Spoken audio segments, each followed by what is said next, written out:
사랑하는 새벽나라 친구들 반갑습니다. 여러분과 함께 수요일 말씀을 나눌 신혜종 목사입니다. 가끔 이런 말을 들으면 마음이 아픕니다. 남보다 못한 가족이라는 말인데요. 가장 따뜻한 관계여야 할 가족이 남보다 못한 가족이라는 말. 이 간혹 기사나 뉴스를 보면 이 가족 간의 갈등을 보게 됩니다. 사실 가족이라고 다 같은 마음은 아닐 건데요. 같은 집에 살아도 말이 통하지 않을 때가 있고 피가 이어져 있어도 마음은 멀게 느껴지기도 합니다. 그래서 이런 생각을 해보게 되는데요. 도대체 가족의 기준은 뭘까? 오늘 본문에서 예수님은 아주 충격적인 질문을 하십니다. 누가 내 어머니이고 내 형제들이냐? 이 말은 예수님이 가족을 무시해서 하신 말씀이 아니죠. 예수님은 우리에게 진짜 가족의 기준을 알려주시려고 합니다. 그 기준은 생각보다 훨씬 간단하면서도 동시에 우리의 신앙을 정면으로 질문합니다. 오늘 우리는 이 말씀을 통해 예수님의 가족이 되는 법, 다시 말해 예수님과 진짜 관계 안에 사는 신앙이 무엇인지를 함께 묵상하려고 합니다. 오늘 말씀의 제목은 예수님 가족이 되는 법입니다. 오늘의 말씀은 마태복음 12장 38절에서 50절입니다. 그때 바리새파 사람들과 율법학자들이 예수께 말했습니다. 선생님, 우리에게 표적을 보여주십시오. 예수께서 대답하셨습니다. 악하고 음란한 세대가 표적을 구하지만 예언자 요나의 표적밖에는 보여줄 것이 없다. 요나가 3일 밤낮을 큰 물고기 뱃속에 있었던 것처럼 인자도 3일 밤낮을 땅속에 있을 것이다. 심판 때 니느웨 사람들이 이 세대와 함께 일어나 그 죄를 심판할 것이다. 그들은 요나의 선포를 듣고 회개했기 때문이다. 그러나 요나보다 더 큰 이가 여기 있다. 심판 때 남쪽 여왕이 이 세대와 함께 일어나 그 죄를 심판할 것이다. 그 여왕은 솔로몬의 지혜를 들으려고 땅끝에서 왔기 때문이다. 그러나 솔로몬보다 더 큰 이가 여기 있다. 한 더러운 귀신이 어떤 사람에게서 나와 쉴 곳을 찾으려고 물 없는 곳을 돌아다니다가 끝내 찾지 못했다. 그래서 그 더러운 귀신은 내가 전에 나왔던 집으로 다시 돌아가야겠다 라고 말했다. 그런데 가보니 그 집은 아직 비어있는 채로 깨끗이 치워져 있고 말끔히 정돈돼 있었다. 그러자 더러운 귀신은 나가서 자기보다 더 사악한 다른 귀신들을 7이나 데리고 와 그곳에 들어가 살았다.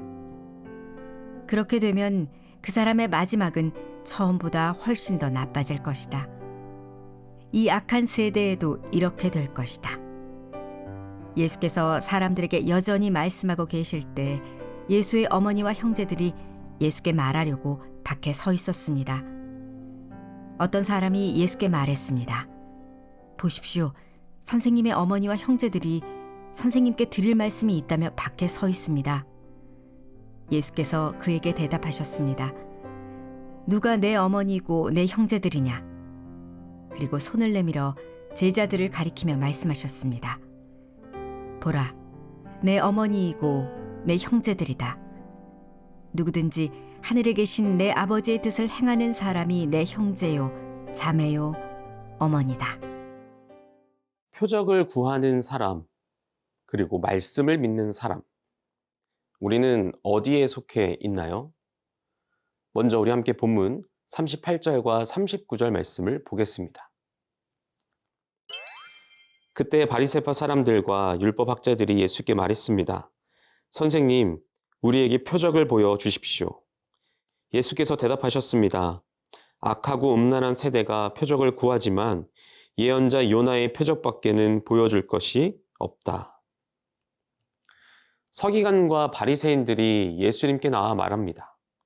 우리에게 표적을 보여주세요. 이 말은 단순한 호기심이 아닙니다.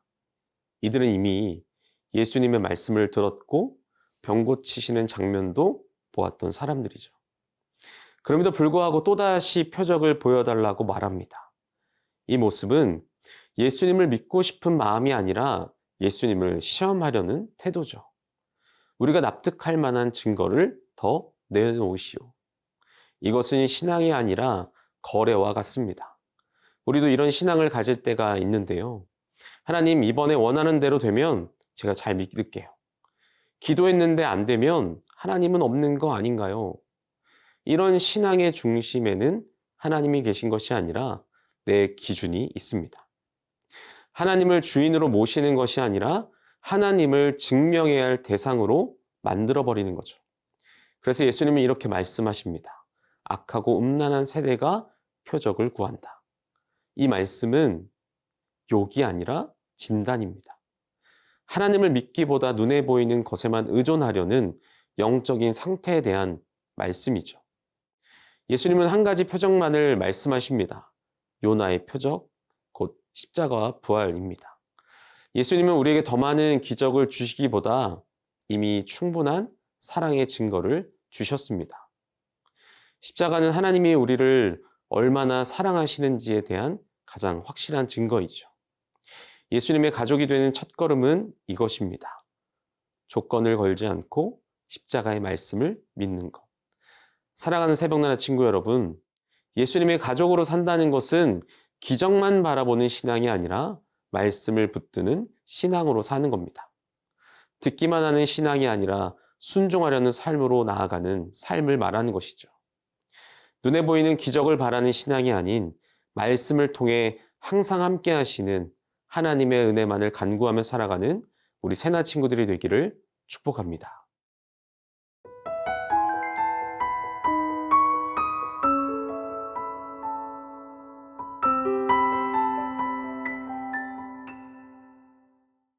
예수님의 가족은 듣는 사람이 아니라 행하는 사람입니다.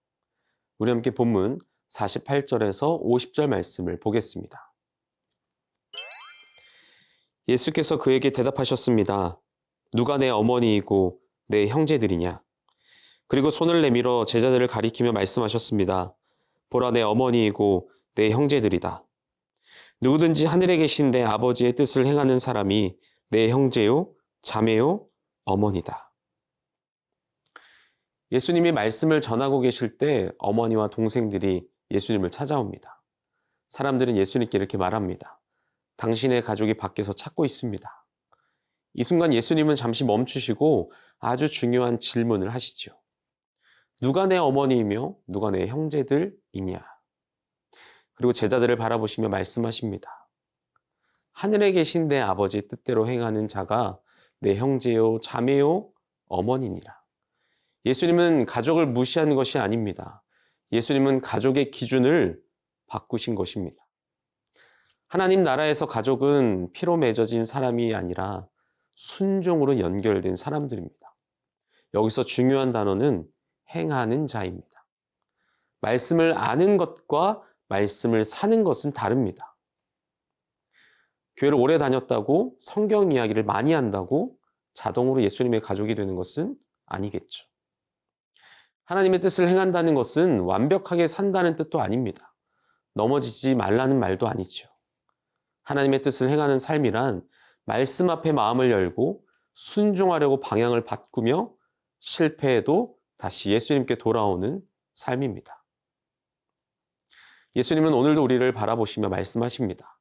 말씀을 듣고 고개만 끄덕이는 사람이 아니라 말씀대로 살려고 애쓰는 사람이 내 가족이다. 사랑하는 새벽나라 친구 여러분, 예수님의 가족이 되는 기준은 분명합니다. 말씀을 믿고 그 말씀대로 따라 살기로 결단하는 것. 표적을 요구하는 신앙은 예수님을 이용하려는 마음에서 시작되겠지만 말씀을 믿는 신앙은 예수님과 관계를 맺는 믿음에서 시작됩니다. 완벽하지 않아도 넘어지더라도 다시 일어나 순종의 방향으로 예수님과 함께 걸어갈 때 예수님은 우리를 가족이라 부르십니다.